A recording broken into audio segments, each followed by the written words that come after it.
सभी को प्यार भरा नमन।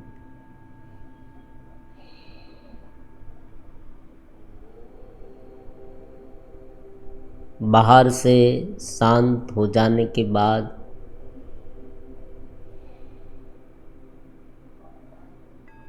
भीतर के सारे विचारों को देखें।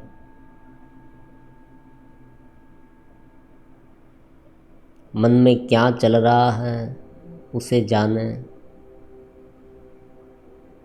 अपने पूरे जीवन को समझें।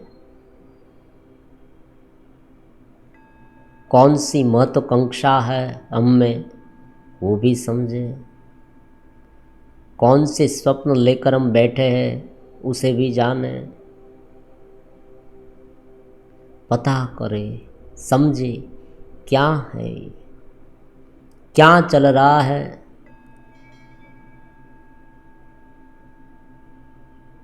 कुछ ऐसा चल रहा हो जो मुझे मालूम भी ना हो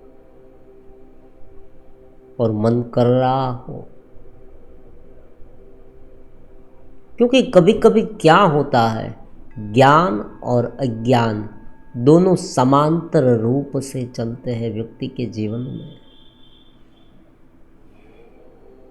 एक और ज्ञान का अभ्यास चालू है, ध्यान का अभ्यास चालू है, और दूसरी ओर बेचैनी का अभ्यास चालू है।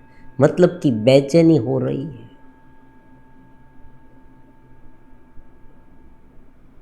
मन इधर उधर दौड़ रहा है। जो वास्तविक रूप में हो या ना हो, फिर भी ऐसी अलग अलग प्रकार की कल्पनाएं मन प्रदेश में दौड़ती रहती है।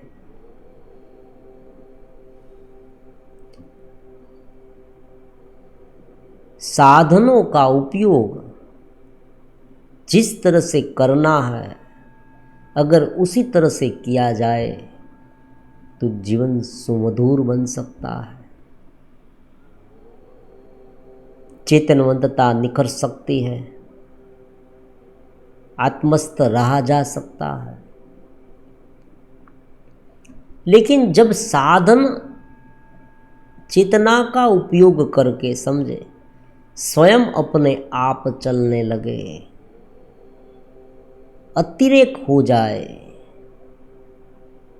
तब ये भटकाव शुरू होता है। और ये भटकाव को शांत करने के लिए, समझने के लिए ही ज्ञान ध्यान है।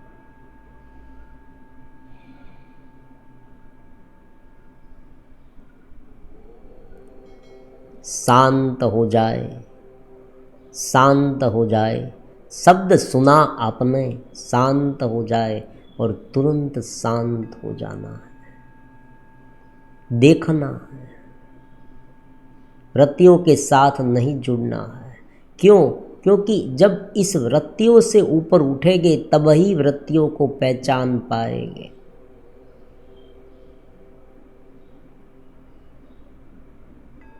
जब आपको अपने जो एम्प्लॉई है, वर्कर है, उन पर कंट्रोल करना है, तो क्या करना होगा? जब आप उन पर उनके बॉस होंगे, उनके मालिक होंगे, तब ही आप उन पर कंट्रोल कर पाएंगे। वरना क्या होगा, वो आप पर कंट्रोल करेगी। और बहुत बार ऐसा देखा होगा, बहुत सारे बिजनेस में कभी कभी आप देखें क्या होता है, जो उद्योग के मालिक हैं वो ताला लगा कर चले जाते हैं। क्यों? क्योंकि वहाँ जो वर्कर काम करते हैं वो इतने बेफिक्र हो गए हैं, इतने उदंड हो गए हैं, वो अपनी मनमानी करते हैं। वो अपने स्वार्थ के लिए काम करने लगते हैं। समझे? जो जिस हेतु से हमने उसे काम पर रखा है, मालिक उसे काम पर क्यों रखता है? मालिक ये चाहता है कि ये जो सारे वर्कर है वो इस उद्योग की प्रगति के लिए काम करे, ये बिजनेस के लिए काम करे, कम खर्च में उत्पादन हो, अच्छी मार्केटिंग करे, ग्राहक कहाँ से भी ले आए, ये सब। लेकिन वो क्या करते हैं, वो अपना फायदा देखने लगते हैं। तो इस हालत में क्या होगा, बहुत स्वाभाविक रूप में बिजनेस बंद हो जाए। तो ये हमारा साधन है, मन, इंद्रिया, बुद्धि, ये सब साधन है, उसे सारथी कहा गया है। देखिए आप, भगवद गीता में भगवान ने यही बात बताई है, भगवान सारथी बने, अर्जुन के सारथी परमात्मा बने।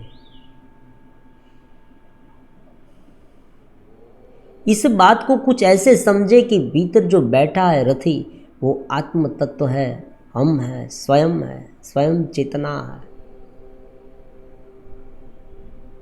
और जो घोड़े हैं वो इंद्रिया है, और उनका सारथी तीन है, समझे, तीन बैठे हैं। तीन बैठे हैं मतलब तीनों में से एक के हाथ में लगाम है, और जो दूसरे दो सहायक है, मन, बुद्धि और अहंकार। अगर बुद्धि के हाथ में लगाम है तो जो बुद्धि है वो डायरेक्ट चेतना से जुड़ी हुई है। लेकिन अगर बुद्धि अहंकार से और मन से कलुषित हो गई, अगर उनका कहना मानने लगी, ये दोनों उनके सहायक हैं। जो मुख्य सारथी है वो अगर बुद्धि है तो बात आगे बढ़ सकती है। लेकिन अगर बुद्धि को सहाय करने वाले अहंकार ने घोड़े की लगाम हाथ में ले ली तो भी जीवन रथ उल्टी दिशा में जाएगा। और जो उनमें बैठा है उसे गिरा देगा। और अगर मन अपने हाथ में लगाम ले लेगा तो वो इंद्रियों को उस तरफ ले जाएगा। तो स्वाभाविक रूप में पहले उसे पहचानना है। अगर ज्ञान के बिना ध्यान करेंगे तो स्वाभाविक रूप में क्या होगा, ध्यान केवल विधि बन जाएगी। रोज सुबह पर ध्यान करेंगे, शांत, मान लीजिए कोई मंत्र है, कोई ऐसा स्वरूप है, कोई दीप है, कोई ओमकार है, उन पर ध्यान करेंगे, शांति मिलेगी, मन थोड़ी देर तक शांत होगा। लेकिन भीतर जो चल रहा है घू पूरे दिन, जो डिस्टर्बेंस है, उसे पूरी तरह से समझा नहीं है कि ये क्या है, कौन सी महत्वाकांक्षा है, क्या क्या मैं सोच रहा हूँ, क्या ये शरीर के लिए है या आत्मा के लिए है, क्या उस चीज़ से मुझे वास्तविक रूप में इतना आनंद मिलेगा। देखो ये भी बहुत बार प्रश्न मिलते हैं। जो चीज़ हमारे पास होती है उस चीज़ से हमें इतना आनंद नहीं मिलता, और जो चीज़ दूर होती है, जो हमारे पास नहीं है, उनके लिए हम मन ही मन कल्पना करते रहते हैं। तो उनका क्या कारण है, क्या कारण है उनका? जो हमारे पास है उनका कोई आनंद नहीं। और ताज्जुब की बात तो यह है कि उस चीज़ के लिए पहले के समय में हमने बहुत प्रयास किए थे, और उस प्रयास के नतीजे में हमें ये चीज़ मिली है, फिर भी हमें उनका इतना आनंद नहीं है। और जो हमारे पास नहीं है उनके पीछे दौड़ रहे हैं, तो उनका क्या कारण है? उनका एक ही कारण है कि चीज़ वस्तुओं में आनंद होता ही नहीं। एक बात है, वो सहूलियत के लिए हो सकती है। जो चीज़ है, जो हमारे पास वस्तु है, व्यक्ति है, वो हमारे लिए सहूलियत के लिए हो सकती है।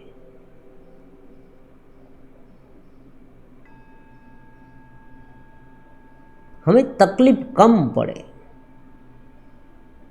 मान लीजिए पैदल चलना हो और स्कूटर है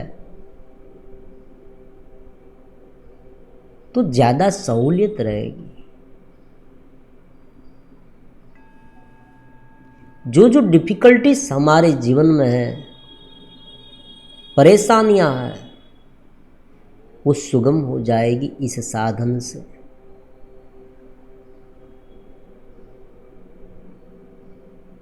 लेकिन जब आनंद की बात आती है, जब पूर्ण संतोष की बात आती है, तो कुछ अलग दायरे का सब्जेक्ट है, अलग डायमेंशन का सब्जेक्ट हो जाता है। चीज वस्तुओं से हमें तभी आनंद मिलेगा जब चीज वस्तुओं पर हम एकाकार होंगे, जब हम एकाग्र होंगे। और जो चीज पर हम एकाग्र होंगे वहाँ पर हमारा आत्मा का अनुभव हमें होगा, स्वयं का अनुभव होगा। और आत्मा तो सत्य चित्त आनंद रूप है, हमारा स्वरूप ही आनंद रूप है। इसलिए क्या होता है, मन एकाग्र जहाँ पर होता है वहाँ थोड़ा बहुत आनंद मिलता है, लेकिन वो मन पर आधारित होता है। मन जितना हमें दिखाता है, मन जितना शांत होता है, उतनी देर तक ही हमें आनंद मिलता है। जैसे ही मन दूसरी दिशा में चला जाए वो आनंद खत्म हो जाता है। जब व्यक्ति के पास वो चीज होती है, समझे, तब उन पर उनका इतना ध्यान नहीं होता। वो उनके बारे में सोचते ही नहीं, वो यही सोचते रहते हैं कि जो चीज़ मेरे पास नहीं है वो अगर मुझे मिल जाए तो इनसे भी ज़्यादा संतोष, इनसे भी ज़्यादा शांति, इनसे भी ज़्यादा सहूलियत मुझे मिलेगी, मेरा जीवन धन्य हो जाएगा, कुछ होगा। समझे, ये बात बहुत ही नवीनतम है। कुछ होगा, कुछ ऐसा होगा। मैंने अध्यात्म में भी देखा है, ऐसे साधक है मैसेज करते हैं कि गुरुदेव कुछ होगा, मेरे जीवन में कुछ क्यों नहीं हुआ, मैं साधना कर रहा हूँ लंबे समय से, कुछ होगा। बस यही बात होती है। ये आशा है, एक ऐसी आशा है। भीतर तृप्ति नहीं है, भीतर आत्मस्थ नहीं है, भीतर होश में नहीं है, चित्रवंतता उस चित्तन प्रदेश जागृत नहीं हुआ है। इसलिए भीतर का खालीपन इस कल्पनाओं से हम भर लेते हैं। हम ये मानते हैं कि कुछ होगा, ये मिल जाएगा तो कुछ ऐसा होगा, कुछ होगा। वास्तविक रूप में वहाँ वो मिल गया, वहाँ पहुँच गए, फिर भी कुछ नहीं हुआ। अरे कुछ हुआ तो नहीं। तो उनका मतलब ये हुआ कि मन कल्पना करता है, तब कल्पना में एकाग्र होता है। एकाग्र जैसे ही हो उसे आनंद मिलता है। आपने कोई मधुर संगीत सुना, फिल्मी गाने, मान लीजिए भक्ति के गाने से तो आनंद मिलता है, लेकिन कभी कभी फिल्मी गाने से भी आनंद मिलता है। जो जवान लड़के हैं देखिए, नाचने लगते हैं सॉन्ग सुनते सुनते, उसे इतना आनंद आता है, वो नाचते हैं, कूदते हैं, बड़े खुश होते हैं। क्यों? क्योंकि उस समय उस संगीत ने उनकी सारी जो अलग अलग प्रकार की मनोवृत्तियाँ हैं वो निकाल कर उसे एकाग्र कर दिया है। वो भूल गया है, नाचते नाचते भान भूल गया है। इसीलिए आप देखें, जो कथा चलती है उस कथा में संगीत क्यों बजाया जाता है? लोग नाचते हैं, कूदते हैं, और ऐसा क्यों कराया जाता है? उनका कारण एक ही है कि व्यक्ति उनकी व्यथा को भूले और कथा में ध्यान दे। उनकी व्यथा को भूले, वो मन, वो उनके विचारों से भूल जाए, विचारों को हटा दे कुछ समय के लिए, भले कुछ समय के लिए, कुछ समय के लिए वो अपने सारे विचारों को एक ओर रख दे और इसमें ध्यान एकाग्र करे, उस संगीत में। हम ऐसा भी कहेंगे वो तान में आ जाते हैं, उन्माद में आ जाते हैं और नृत्य करने लगते हैं। नाचने लगते हैं। तो क्या होता है, जब उस चीज़ वस्तुएं पास होती है तब उन पर ध्यान नहीं जाता।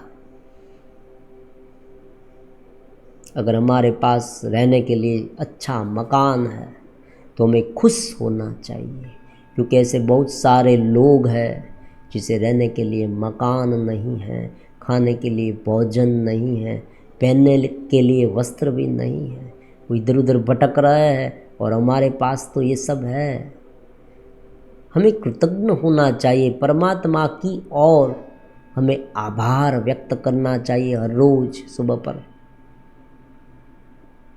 उस चेतना को, उस परम व्योमवत चेतना को, अस्तित्व को हमें आभार दर्शाना चाहिए। क्यों? क्योंकि उसने इतनी सहूलियत दी है हमें, ताकि हम हमारा मन साधना में रख पाए, मन से ऊपर उठ पाए, हम अपने चेतनवंत प्रदेश में जो चित्त स्थिति है उसे विकसित कर पाए। ऐसी सहूलियत हमें दी है, बाह्य वातावरण हमें ऐसा मिला है ताकि हम साधना सरल रूप में कर पाए, हम अपने भीतर को विकसित कर पाए। तो हमें परमात्मा का आभार मानना चाहिए, आभार प्रकट करना चाहिए, ग्रेटिट्यूड भाव रखना चाहिए। तो जो चीज़ हमारे पास है उस चीज़ का आनंद लेना चाहिए। जो चीज़ हमारे पास नहीं है उनके लिए अगर हम प्रयास करते हैं तो कोई दिक्कत नहीं, लेकिन उनकी कल्पना में नहीं रहना चाहिए। ये बात बहुत महत्वपूर्ण है। बार बार कल्पना व्यक्ति करता रहेगा तो उसे कल्पना करने की आदत पड़ जाएगी, वो केवल कल्पना में ही रहेगा। अलग अलग चक्र पर ध्यान कराते हैं तब भी यही होता है, साधक वास्तविकता से कल्पना में चला जाता है। उसे समझना है पहले कि क्या है मेरे भीतर, ये ज्ञान का विषय है। उसे समझना चाहिए कि मेरे भीतर क्या है, क्या चल रहा है, कौन सी महत्वाकांक्षा है, कौन से विचार मेरे मन में चल रहे हैं, और उस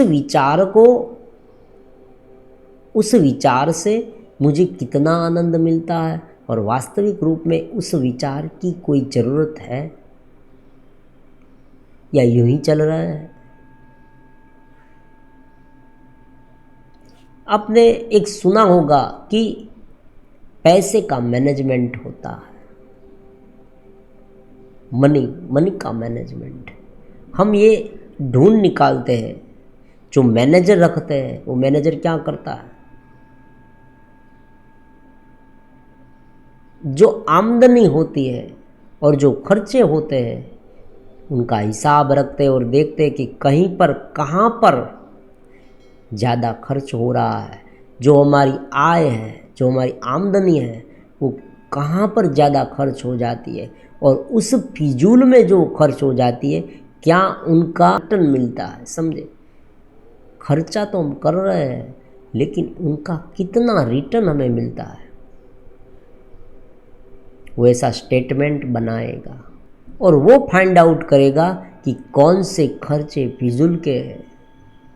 तो यही बात हमारे भीतर होती है, कहाँ पर चेतना व्यर्थ रूप में ड्रेन होती है, हम हमारी चेतना को कहाँ उलझा देते हैं, बस यही बात होती है। अगर इस उलझन को समझ लिया जाए तो चेतना में रहना सहज है, आत्मस्थ रहना सहज है। और होनेपन का अभ्यास, देखो ये बहुत ही महत्वपूर्ण बात है। और कभी कभी साधक ये पूछते हैं कि होनेपन के अभ्यास से क्या होता है। मैं हूँ ये शुद्ध होना चाहिए, मैं हूँ शुद्ध मैं में चले जाना। शुद्ध में निर्तिशय आनंद रूप है, भीतर की पूरी रचना को खोल के रख दे। हर एक में अलग अलग प्रकार के ये आयाम होते ही हैं। एक आयाम स्थूल का है, समझे, बाह्य रूप से स्थूल, जो स्थूल शरीर के रूप में एक आयाम होता है, दूसरा आयाम सूक्ष्म का है। इसमें मन आ जाता है, हमारा सारे विचारों आ जाते हैं, स्मृतियाँ आ जाती है।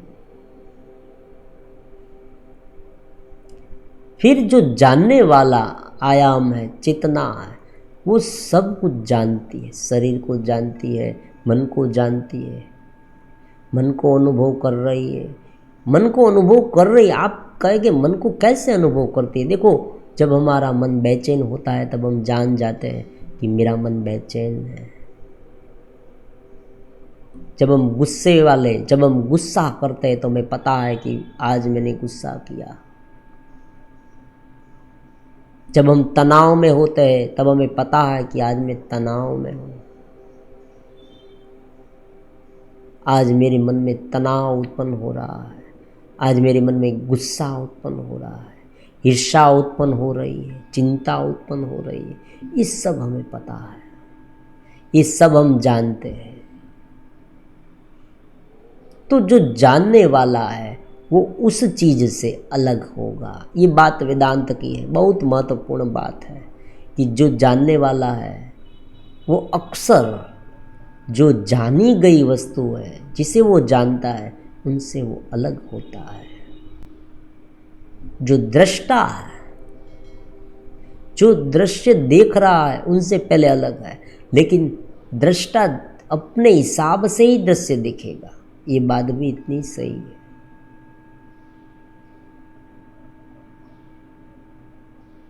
तो मूलभूत बात को समझकर अगर ध्यान किया जाए तो ध्यान का परिणाम बेहतर होगा, वरना ध्यान एक विधि बन जाएगी, मंत्र जाप भी विधि बन जाएगी। भक्ति का यही फॉर्मूला होता है। सभी प्रकार के अलग अलग साधन जो हम अख्तियार कर रहे हैं चित्त जागृति के लिए, परम प्राप्ति के लिए, इसकी कृपा, परमात्मा की कृपा प्राप्त करने के लिए, वो सारे साधन धीरे धीरे अलग अलग मार्गों से आकर एक जगह पर इकट्ठा हो जाते हैं। एक ऐसा पॉइंट आता है कि जहाँ पर सारे साधक इकट्ठा हो जाते हैं, एक जगह पर मिलते हैं। समझे? जहाँ पर मन को किसी ने कहा कि मन को कोई एक विषय में लगा दो, जैसे ही वो लगा देते हैं धीरे धीरे वो मन शांत हो जाता है। मन शांत होते ही चेतना में प्रवेश हो जाता है। चेतना में प्रवेश होते ही जिसने पहले से ही चेतना में प्रवेश करने का मार्ग बताया है, वहाँ दोनों मिलते हैं। प्रॉब्लम्स कहाँ आती है? प्रॉब्लम्स आती है आधा अधूरा ज्ञान। मतलब कि बीच में रहकर अगर देखेंगे ना तो बहुत अलग अलग दोनों मार्ग लगेंगे। 4 मार्ग समांतर रूप में चल रहे हैं, मान लीजिए। उस चारों मार्ग में जो खड़े हैं वो देखेंगे कि वो अलग मार्ग पर है, मैं अलग मार्ग पर हूँ, और सामने वाला हम दोनों से कोई और मार्ग पर है, और चौथा मानेगा कि मेरा मार्ग तो कुछ अलग सा ही है। वो चारों लड़ेंगे आपस में कि मेरा मार्ग सही है, उसने कहा मेरा मार्ग सही है। किसी ने कहा योग मार्ग पर मैं चल रहा हूँ, ज्ञान मार्ग पर चल रहा हूँ, भक्ति मार्ग पर चल रहा हूँ, मेरे सारे मार्ग अलग अलग हैं। लेकिन अगर कोई व्यक्ति आपस में लड़ने के बजाय केवल चलता रहा है, केवल चलता रहा है, गुरु प्रदेश से जुड़कर चेतनवंत होकर पूरी तत्परता से चलता रहा है,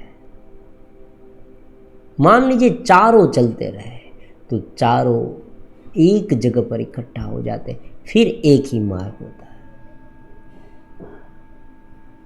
बीच में स्थिति के अनुसार, साधकों की स्थिति के अनुसार अलग अलग मार्ग होते हैं, चेतन जागृति के, परम तत्व की अनुभूति के, लेकिन बाद में ये जो सारे मार्ग एक हो जाते हैं और वो मार्ग निर्विकल्प का है, साकार में से निराकार का है। देखो समझे, पहले कोई कल्पना की, विज्ञान भैरव तंत्र में 112 प्रकार की ध्यान की विधियाँ है, कोई भी विधिया अख्तियार करके भैरवी स्थिति प्राप्त की जा सकती है। भीतर की चेतना में रहा जा सकता है, उसे जाना जा सकता है। फिर अब देखो क्या होता है, पहले वो ऊपर उठता है, धीरे धीरे अपनी स्थिति को जानता है, अपनी स्थिति को समझता है। जो चीज़ उनके लिए फिजूल की है वो सोचना बंद कर देता है। वो समझ जाता है, समझना ही ज्ञान। वो समझ जाता है कि यहाँ पर चेतना ज़्यादा ड्रेन होती है। जो मैंने पूरी रात सोचा करता था, सुबह पर सोचा करता था, ये सारे विकार, उनका कोई काम यहाँ पर नहीं है, ये तो फिजूल का है। वो समझ जाता है, वो इस जगत को समझ जाता है कि ये जन्म होता है, मृत्यु होता है, जन्म होता है, मृत्यु होती है, ये तो होता ही रहता है, ये नित्य परिवर्तनशील है। उनका मन शांत हो जाता है। उसे ये भी समझ में आता है कि मैं कल्पना करता रहूँगा तो कुछ नहीं होगा। आपने देखा होगा बहुत सारे लोग ऐसे होते हैं, बुद्धिमान होते हैं, ऐसी बात नहीं है, जो कहते भी हैं कि कल्पना करने से क्या होगा, क्यों अपना मन बर्बाद कर रहे हो, इस तरह से मोबाइल में बार बार देखते रहते हो, क्यों इसमें समय बर्बाद करते हो। इनसे ज़्यादा तुम अपनी गहराई में जाओ, भीतर जाओ, भीतर चेतनवंतता में प्रवेश करो। ये ज्ञान है, उसे समझ में आने लगता है। बस यही बात होती है। जैसे जैसे वो समझ उसे आ जाए, फिर उस मन को शांत रखने के लिए जो प्रयास करने पड़ते हैं वो इतने नहीं प्रयास करने पड़ते हैं, कम करने पड़ते हैं। फिर केवल आदत को बदलना पड़ता है। अगर मालूम ही नहीं है, समझे, पहले मालूम करना है। अगर मालूम ही नहीं है कि इनसे ये होता है, उनसे ये होता है, ये करना है नहीं, ये सब मालूम पड़ जाए, ये समझ में आ जाए, फिर भी अगर मन जाए तो उनका मतलब ये हुआ कि आदत है, ये भीतर से दबाव से हो रहा है, अभी तक हमने उसे ढाला नहीं है इसलिए ये हो रहा है। ये आदत नहीं बनी है, हमने समझा नहीं है। हम मन अभी तक मन और जो चेतना का कंजक्शन है, जो उनका संयोजन है, दोनों एक दूसरे के साथ तादात्म्य हो गए। तादात्म्य शब्द है ना वेदांत का, दोनों का तादात्म्य, जड़ और चेतन वास्तव में कभी नहीं हो सकता। वेदांत ये कहता है कि कभी भी चेतन का जड़ के साथ संयोजन नहीं हो सकता, क्योंकि वो तद्दन अलग है। फिर भी हो गया है, नहीं हो सकता, फिर भी हो गया है। कैसे हुआ वो किसी को मालूम नहीं। तोता पिंजरे में आ गया है, पिंजरे में कैसे आया, पिंजरे में कैसे आया, बार बार सोचते रहते हैं ये तोता पिंजरे में आया है क्यों, कैसे आया, किसी को पता नहीं। तोता यही सोचता है मैं पिंजरे में से कैसे बाहर निकलूं।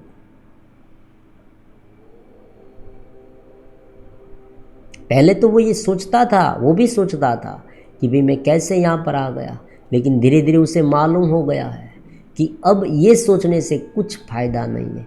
आ गया हूँ, आ गया हूँ, वर्तमान समय में आ गया हूँ, अब मुझे इनसे बाहर निकलना है। अब मुझे उस चेतना में रममाण करना है जो व्योमवत है, जो आनंद रूप है। फिर वो उस ध्यान के माध्यम से धीरे धीरे अपनी स्थिति को समझता है। गुरु प्रदेश के माध्यम से, परमात्मा के माध्यम से चेतना उनकी जागृत होती है। जागृत चेतना हो जाए फिर वो अपने सूक्ष्म शरीर को समझ सकता है। अब देखो, होनेपन का अभ्यास जो है वो अपने आप खाली नहीं है, वो भी बहुत परिपूर्णता वाला है। फिर अपने शरीर को मनचाही दिशा में चला सकता है। कभी कभी चमत्कार होते हैं, यही इसी तरह से होता है। संकल्प शक्ति उनकी बढ़ जाती है, वो मन को चला सकता है अपनी इच्छा से, सूक्ष्म शरीर को चला सकता है। जितना वो गहरा उतरा, जितना वो इस घेरे से ऊपर उठा, उतना घेरे को चला सकता है। बस यही बात होती है। जो घेरे में फंसा हुआ है, जिसे शरीर और मन चलाते हैं, वो बंदी है, वो कैद में है। और जो व्यक्ति अपने शरीर और मन को स्वयं चला सकता है, अपनी बुद्धि को स्वयं चला सकता है, वो मुक्त है। मुक्ति केवल इतनी ही है कि हम इस संपूर्ण मन को समझ पाए और उन्हें चला पाए, लेकिन ये केवल शब्द से नहीं मालूम होगा। ध्यान में उतरेंगे और एक क्षण के लिए होनेपन का अभ्यास हुआ, चेतना में होश में आ गए, तो पता चलेगा कितना नृत्य से आनंद, चेतनवंतता वहाँ है। आनंद शब्द भी बहुत क्षुल्लक है, बहुत मामूली है वहाँ। देखिए समझे, सुख, आनंद, प्लेजर, ये सारे शब्द है ना, वो उनको नहीं दर्शाते, मतलब उन्हें दर्शाने के लिए उपयुक्त नहीं है। प्लेजर है, जॉय है, कोई भी आप शब्द, इसलिए उसे शब्दातीत कहा गया है। वो चेतना का आविर्भाव जो है, होनेपन है, वो होनेपन को हूबहू शब्द में वर्णन करना मुश्किल होता है, समझे, वो अनुभव से पता चले। साधक को एक बार अपने अहंकार को हटाकर समर्पित भाव से कूद जाना है। नित्य साधना है, साधना का उपक्रम है, देखना है। देखने के बाद जैसे जैसे जो जो वृत्तियाँ फिजूल की धीरे धीरे उड़ रही है, धीरे धीरे डिजॉल्व हो रही है, बादल की तरह चली जा रही है, भस्मीभूत हो जा रही है, अब मैं भीतर आनंदित हो रहा हूँ, चेतन दीप मेरे भीतर प्रकट हो रहा है।